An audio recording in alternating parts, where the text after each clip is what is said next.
오늘 위로가 필요한 시대 이런 제목인데요. 우리가 한 해를 시작하면서 위로가 필요했는데 이제 한 달 정도 남게 되었습니다. 어떻게 지난 11개월 동안 올 한 해 하나님의 많은 위로를 받으셨다고 생각하십니까? 아직 못 받으셨다고 생각하십니까? 네, 많은 위로가 있으셨죠? 그럼에도 불구하고 오늘도 우리에게는 위로가 필요하다, 필요 없다?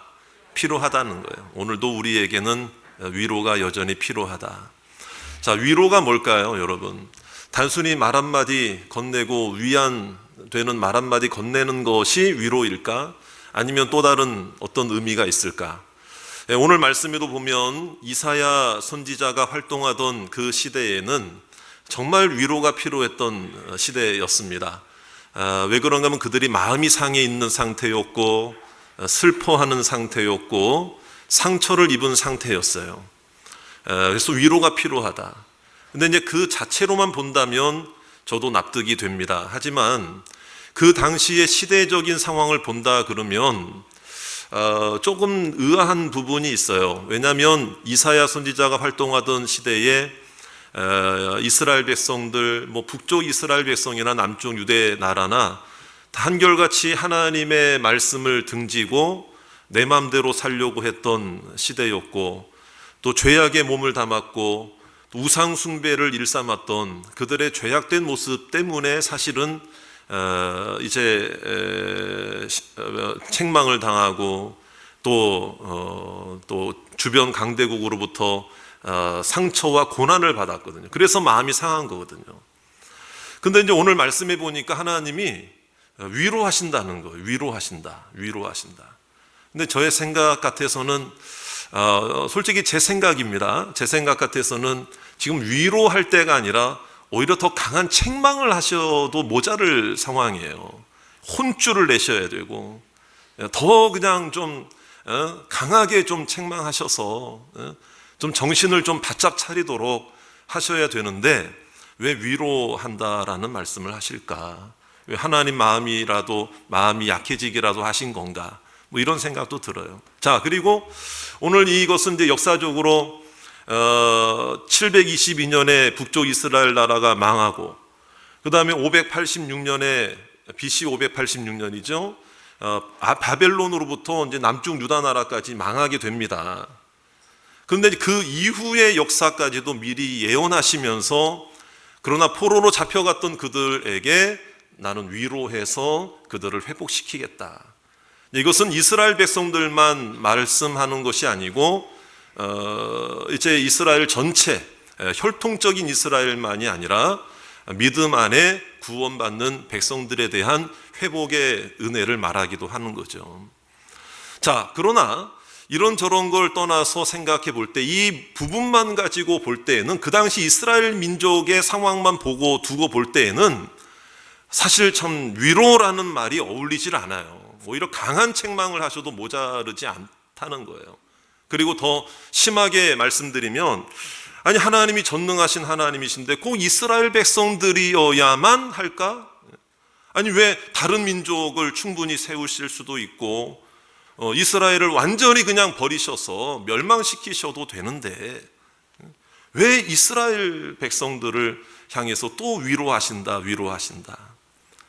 그리고 위로라는 말이 그러면 우리가 모르는 또 다른 의미가 있는 것인가? 그리고 오늘 1절 말씀해 보세요. 나를 보내사 나에게 기름을 부으사 나를 보내사 마음이 상한 자를 이렇게 하시고 변화시켜 주시고 새롭게 하시고 나를 보낸다 그러잖아요. 나를 보낸다. 여기서 나는 누구를 말하는 것일까? 하나님이 도대체 누구를 보내셔서 위로하신다는 얘기인가?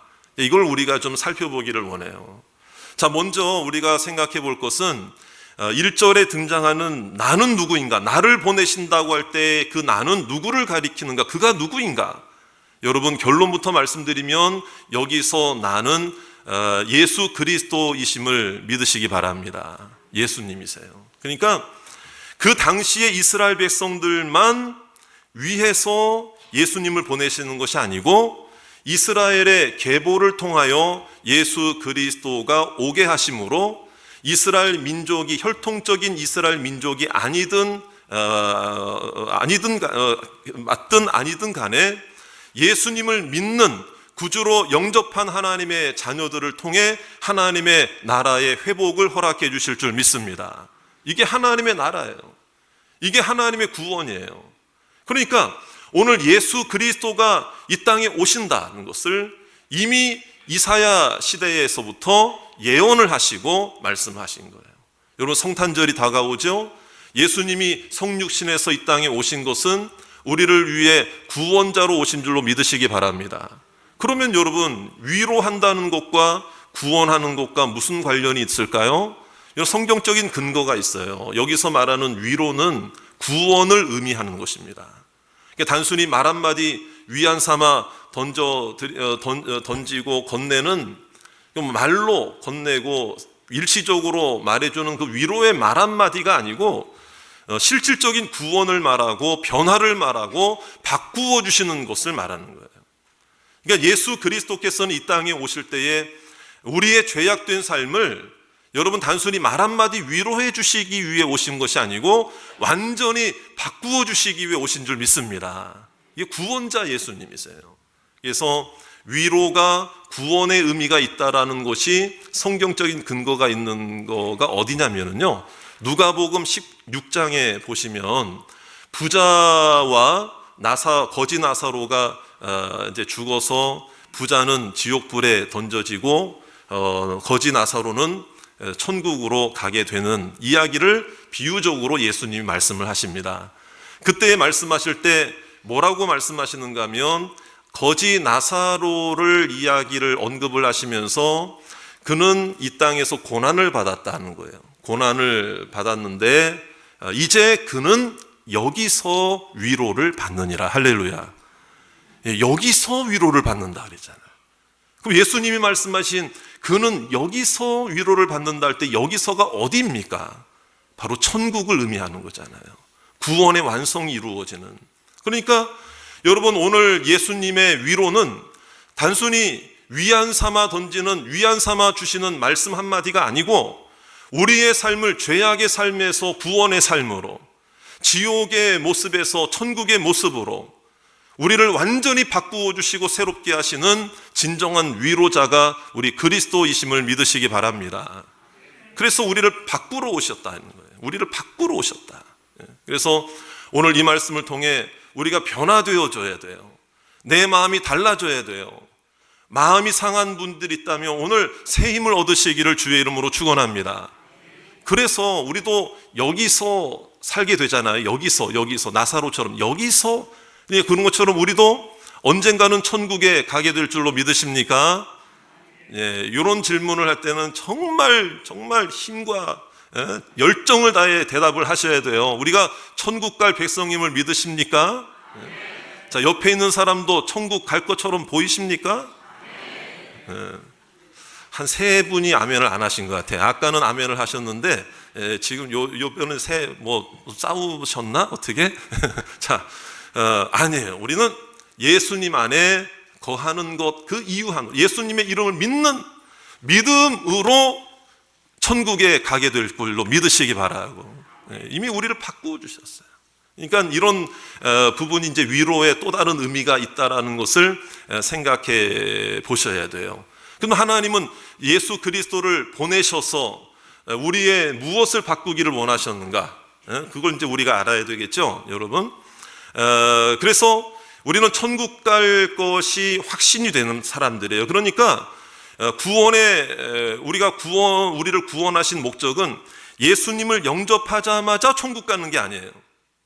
그러면 여러분, 예수님 영접하는 기도하자마자 구원의 확신이 생기자마자 꼴까닥해서 바로 천국 가셔야 되잖아.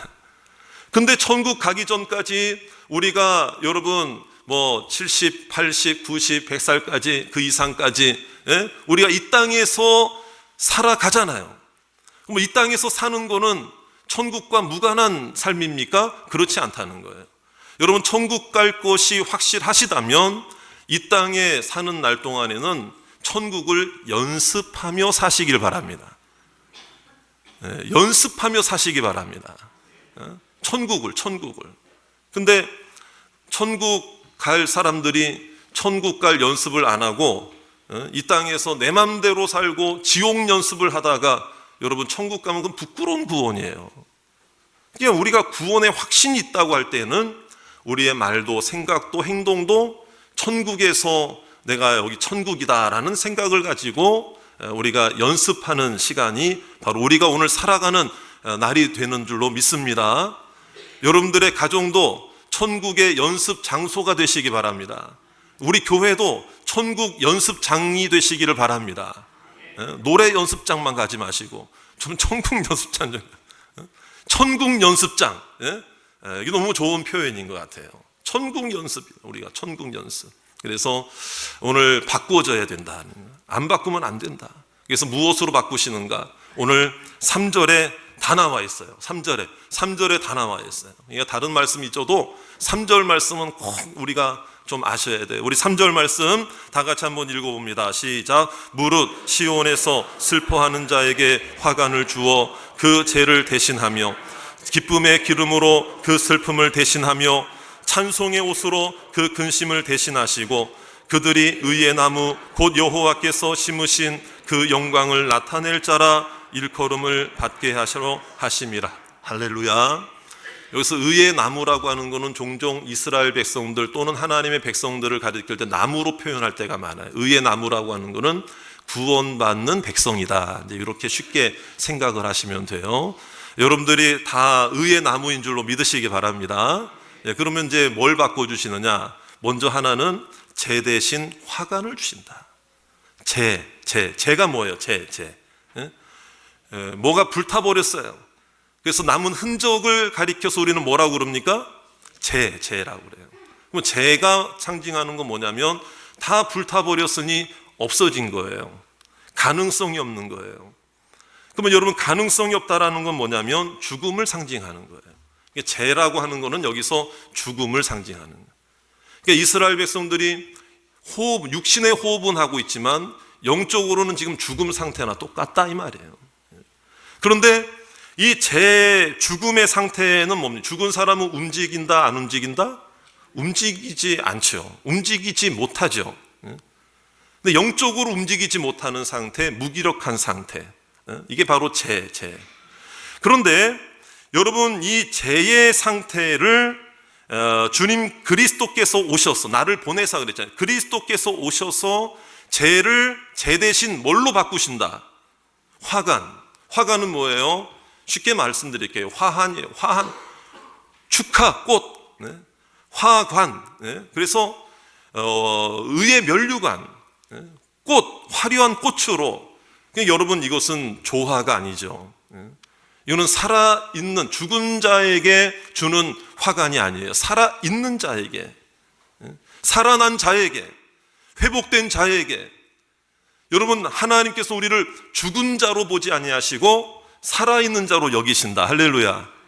그러니까 내 마음이 숯덩이처럼, 그것도 죄잖아요. 죄. 그런데 여러분 숯덩이가 아무 쓸모 없어요. 숯불구이 할 때 빼고는 아무 쓸모가 없어요.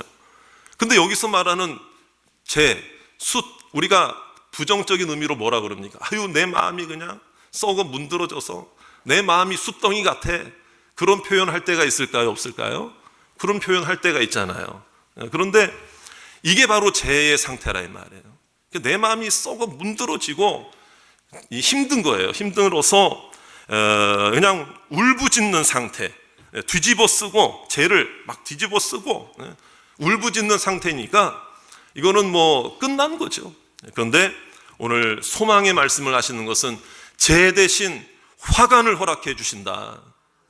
죄를 바꾸어서 화관으로 인도해 주신다. 화관을 허락해 주신다. 이거는 축하입니다. 축하. 살아난 걸 축하하고 회복된 걸 축하하고 이거는 너 움직일 수 있는 사람이야. 너 이제 살아난 사람이야.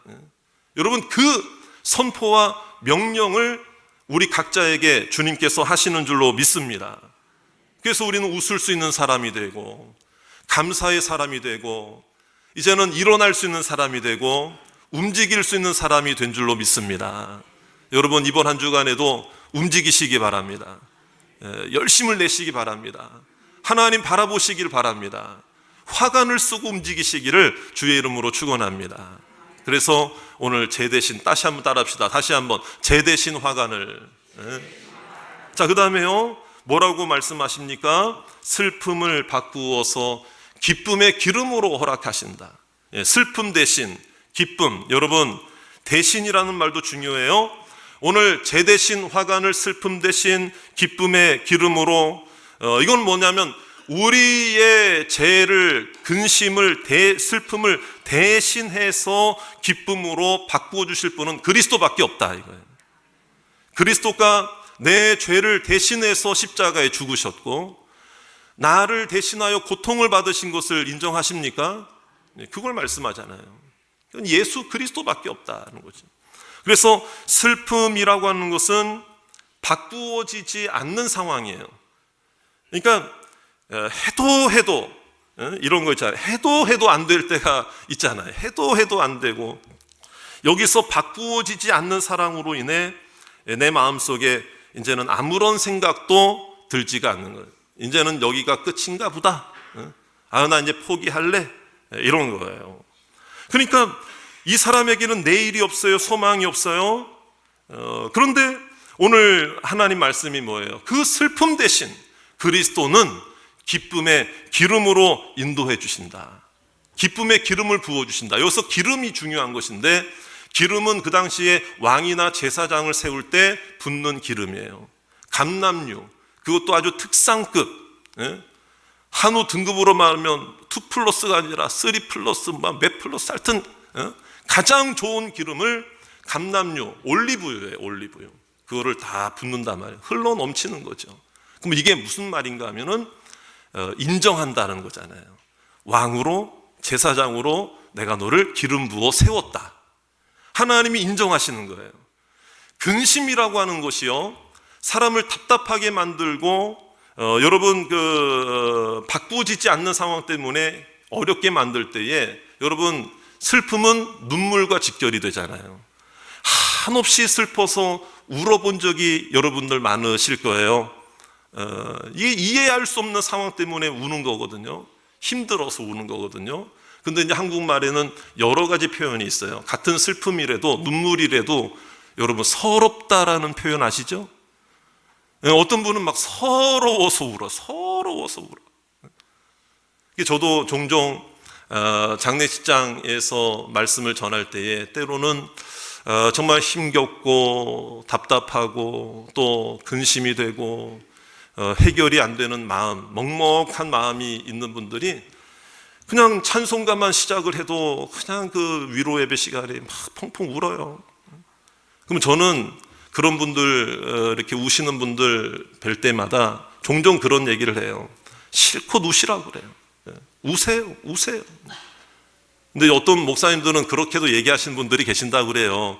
울지 말라고, 왜 우냐고 막 혼내시는 분도 계신다는 거예요. 물론 뭐 그만한 이유가 있으시니까 그분을 위해서, 당사자들을 위해서 그렇게도 권면하시는 거겠죠. 근데 이제 저는 울라고 그래요. 실컷 울다 보면, 그러나 무조건 그냥 계속 울라고 그러지는 않아요. 이런 말씀도 당부를 해요. 계속 우십시오. 그러나 계속 울다 보면 하나님이 눈물을 거두어 주실 때가 옵니다. 그리고 생각을 주십니다. 마음을 주십니다. 깨닫게 하시고 이길 수 있는 위로와 평안을 주실 줄 믿습니다. 그런 마음을 가지고 권면을 해드릴 때가 많거든요. 혹시 이 자리에 오신 분들도 답답한 정도가 아니고, 근심이 있어 답답한 정도가 아니라 그냥 서러워서 눈물 나는 데가 있는 분들이 있을 수 있습니다. 오늘도 눈물 속에 역사하시는 하나님을 경험하시기를 바라고요. 내 서러움도 대신해서 죄 없는 그분이 십자가에 죽으셨잖아요. 그 서러움도 억울함도 답답함도 주님은 다 아실 줄 믿습니다. 그래서 기름을 부어주셨다는 것은 내가 너를 왕으로, 나의 제사장으로, 그는 이제 뭐 하나님의 왕이라는 얘기가 아니라 하나님이 백성으로 삼으셨잖아요, 우리를. 그래서 베드로전서 2장이 있는 말씀대로 우리는 왕 같은 제사장인 줄 믿습니다. 왕 같은 제사장이다. 주님도 나를 인정하신다. 여러분, 사람은 누군가가 누군가를 인정해주고 누군가로부터 인정을 받을 때에 그 답답함의 문제가 해결이 됩니다.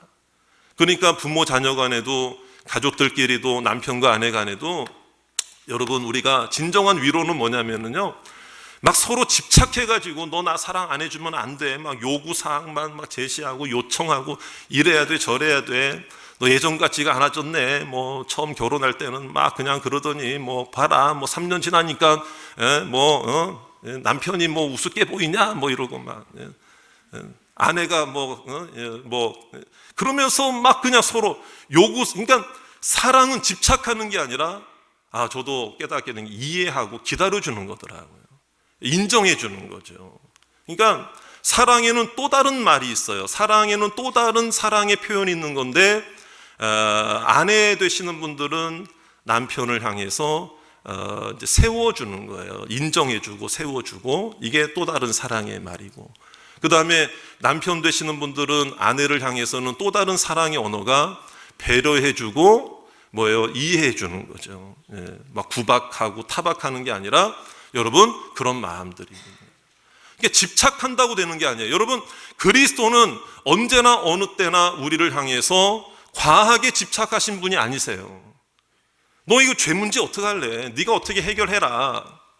너 좀 율법 하나라도 제대로 지켜가지고 네가 좀 해결해라, 죄 문제라고 하지 아니하시고, 친히 이 땅에 오셔서 수고하고 무거운 짐진 자들아 다 내게로 오라.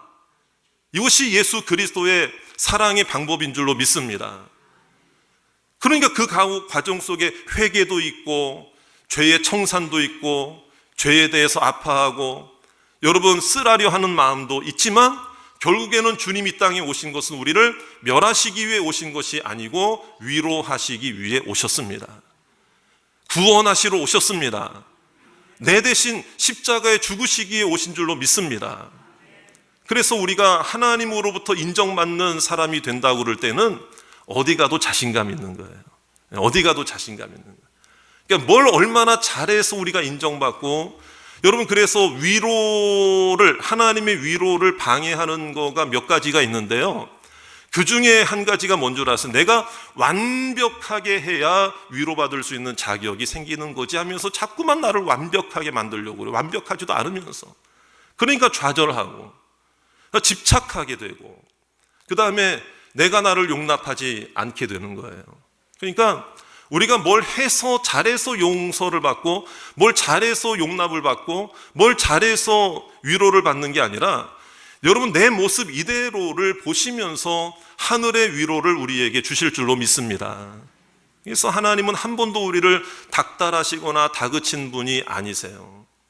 근심 대신, 여러분, 슬픔 대신 기쁨의 기름으로 인정하신다는 거잖아요. 너를 내 백성으로, 왕 같은 내 백성, 제사장 같은 내 백성으로 인정하신다. 할렐루야. 우리 서로끼리도 여러분, 그 하나님의 마음을 좀 본받았으면 좋겠다는 생각이 들어요. 요 근래에 여러분, 혹시 가족들에게, 남편에게, 아내에게, 자녀들에게 내 마음에 안 찬다고 해서 닥달하거나, 우리 그런 말 하잖아요. 바가지 긁는다, 이런 얘기 하잖아요. 그런 분들 혹시 있으십니까? 오늘 그 마음도 내려놓으시기를 주의 이름으로 축원합니다. 우리는 얼마나 하나님 안에 존귀한 자들이에요. 그러니까 요만큼 한 것도 어떻게 보면은 하나님 안에서 너무 잘한 거예요. 그러니까 우리는 이런 칭찬을 하셔야 돼요. 여러분, 옆에 있는 분들에게 이런 칭찬 한번 해볼까요? 우리 한번 용기 내서 한번 얘기해 봅시다. 잘했습니다. 잘하셨어요. 네, 잘하셨어요. 근데 이게 이제 한국말도 이 뉘앙스에 따라, 이 한국말이 참 희한해요. 똑같은 말이라도 뉘앙스를, 잘하셨어요. 진심으로 정말 잘하셨어요. 좀 이렇게 좀 눈도 좀 이렇게 지그시 정말 웃으면서 잘하셨어요. 이러면 되는데, 잘했다, 잘했어. 그러면 안 되잖아요. 그러면 안 돼. 그러면 안 돼. 자, 우리 다시 한번 용기를 내서 이렇게도 인사해 보겠습니다. 이만큼 한 것도 잘하신 거예요. 쉽지 않은 거예요. 한번 인사 한번 해보세요. 이만큼 하신 것도 잘하신 거야. 수고하신 거야. 이 마음. 이제 그럴 때에 하나님은 내 마음에서부터 먼저 천국으로 바꾸어 주시는 게 주님이 하시는 일이에요. 내 마음은 지옥 같은데 뭐 무슨 말이 나가겠어요. 그뿐만이 아니에요. 근심 대신 찬송의 옷으로 그랬잖아요. 근심 대신 찬송의 옷으로.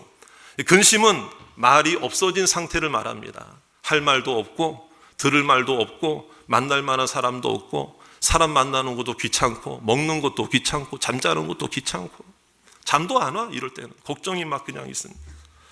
그러니까 여러분, 그 근심 대신 찬송의 옷으로 바꿔주신다? 그러면 근심도 옷이에요. 찬송도 옷이고 옷은 입는 거잖아요. 덮는 거잖아요. 그러니까 근심으로 나를 덮고 있으면 여러분 정말 그 사람은 헤어나올 길이 없는 거예요. 스스로는 누군가 그 옷을 벗겨내줘야 돼요. 누군가는 그 옷을 벗을 수 있는 힘을 실어줘야 돼요. 내가 근심의 옷을 입고 있다는 것을 깨닫게 해줘야 돼요. 그걸 계속 입고 있으면 안 돼요. 근데 그리스도께서 그 근심 대신 찬송의 옷으로 덧입혀준, 이게 너무나도 좀 귀한 의미가 있더라고요. 여러분 교회 오셔서 찬송할 때 반드시 내가 너를 축복, 막 웃으면서 찬양하고, 구주 예수 의지, 막 이렇게 막 기쁨으로 웃으면서 박수 치면서 찬양하시는 분들 중에 우울증 환자가 있을까 없을까? 없어요, 여러분. 막 찬송하고 싶고. 그러니까 길거리 지나가다 운전하면서도 나도 모르게 흥얼거리는, 네? 물론 뭐 찬송가가 꼭 아니더라도, 물론 찬송가 위주로 부르면 더 좋겠지만 뭐 유행가도 괜찮아요. 이렇게 뭐 이렇게 힘이 되고 뭐 그런 가사들도 있잖아요. 네. 어떨 때는 유행가 가사가 더 은혜가 될 때도 있어요. 어떨 때는. 근심을 털어놓고 다 함께. 지금 이렇게 바로 나오신 분들은 적어도 MZ세대는 아니세요. 이 노래를 아신다는 거는 예전 분이신. 그러니까 어쨌든 이게 바로, 그러니까 하나님을 믿지 않는 사람들도 노래 한 곡 좀 해서라도 내가 좀 이 우울함과 이 근심을 좀 이겨내보자. 근데 여러분, 우리에게는 위대한 찬송이 있습니다. 위대한 노래가 있습니다. 위대한 찬양이 있습니다. 위대한 이름이 있습니다. 구원의 이름이 있습니다. 여러분, 찬송의 옷을 입어야죠. 그러니까 교회 오셔서도 찬송하시고 노래하실 때 느린 찬양이든 빠른 찬양이든 한 절 한 절 한마디 한마디를 정말 나를 살리는 찬양의 소리가 되게 주시옵소서. 내가 이 찬송으로 옷을 입겠습니다. 그러면은요, 지금 있는 우울감, 불안감, 공포, 두려움이 여러분 찬송할 때 사라질 줄로 믿습니다. 찬송할 때 사라져요. 찬송할 때 사라져. 그러니까 여러분, 하루가 두렵지 않은 거예요. 내일이 두렵지 않은 거예요. 요즘 통계를 보니까는요, 중학교 때 요 정도 아이들도 이제 학교 갈 때, 아침에 나갈 때 꽤 많은 학생들이 속으로는 그런 생각하는 아이들이 있다는 거예요. 내가 이놈의 집구석 다시 들어오나 보자. 근데 그 집구석이라는 말을 도대체 어디서 들었을까? 그러니까 이 얘기는 뭐냐면은요, 언젠가는 나 한번 가출해보고 싶다. 가출 충동. 그러니까 여러분, 부모님들이 아이들 키우실 때 정말 그 애가 내 말을 알아들을까 할 때라도 말을, 우리가 언어를 좀 잘 선택해야 돼. 여러분, 그 아이가 집구석이라는 단어를 어디서 들었겠을까? 학교 선생님한테 들었겠습니까? 죄송한데 교회 목사님한테 들었겠습니까? 그러니까 연로하신 부모님들도 혹시 어린 자녀들을 이렇게 위탁받아서 양육을 해 주실 때도 어른들의 편한 언어를 아이들 앞에서 막 그냥 무방비로 하시면 안 돼요. 이렇게 생각해서 하시고. 자, 그러니까 여러분, 오늘 우리의 마음속에 그리스도만이 우리의 인생의 위로가 될 줄로 믿습니다. 그런 아이들이 집을 외출할 때, 학교 갈 때 나 이제 안 들어와야, 이런 마음을 가지고 한다면 여러분 그 학교 생활이나 가정 생활이 여러분 행복하겠습니까? 그렇지 않죠. 근심의 옷을 덜어내줘야 돼요. 벗게 해줘야 돼요. 주님의 음성을 들어야 돼요. 수고하고 무거운 짐진 자들아 다 내게로 오라 말씀하셨습니다. 할렐루야. 그런 마음을 가지고, 그래서 여러분 다시 한번요, 우리 인생의 위로는 예수님밖에 없음을 믿으시기 바랍니다. 예수님이 해답입니다. 예수님이 길입니다. 그래서 여러분, 나를 대신해서 위로해 줄 자는 이 세상에 없어요. 그렇기 때문에 순간적인 위로, 세상적인 위로로 잠깐 위로의 마음을 가져보겠다고 하는 마음을 가진다면 오히려 어리석은 위로로 말미암아 어리석은 짓을 하게 되고 어리석은 일을 하게 될 때가 많이 있을 수 있어요. 그러나 여러분, 예수님만이 우리의 위로가 될 줄로 믿습니다.